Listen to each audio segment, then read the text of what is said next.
ప్రభుత్వం అధికారంలోకి రాకముందే కొన్ని వాగ్దానాలు ప్రజలకు చేసింది. అధికారంలోకి వచ్చిన తర్వాత తప్పనిసరిగా ఇవి చేస్తామని పేర్కొంది. అందులో ముఖ్యమైనది మహిళలకు ఉచిత బస్ అని చెప్పుకోవచ్చు. దాదాపు కూటమి ప్రభుత్వం అధికారంలోకి వచ్చి 6 మాసాలు గడుస్తున్నప్పటికీ ఈ మహిళలకు ఉచిత బస్ స్కీమ్ ఆంధ్రప్రదేశ్‌లో ప్రారంభం కాలేదు.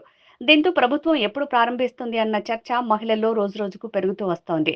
గతంలో దీపావళి కానుకగా మహిళలకు ఈ ఉచిత బస్సు ప్రారంభమవుతుందని జోరుగా ఆంధ్రప్రదేశ్ రాష్ట్ర వ్యాప్తంగా చర్చ జరిగింది.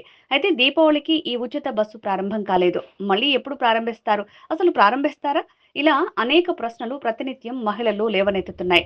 అయితే తాజాగా సంక్రాంతి రోజు నుంచి మహిళలకు ఈ ఉచిత బస్సు ప్రారంభించే విధంగా రాష్ట్ర ప్రభుత్వం ముందడుగు వేస్తున్నట్లు సమాచారం అందుతోంది.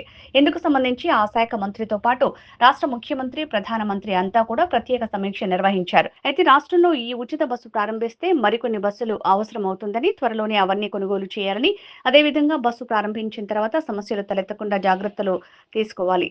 అన్ని విషయాలు చర్చిస్తున్నారు. అన్నీ అనుకున్నట్లు జరిగితే సంక్రాంతి నుంచి మహిళలకు ఉచిత బస్సు రైట్ మననుంది అనటంలో ఎలాంటి సందేహం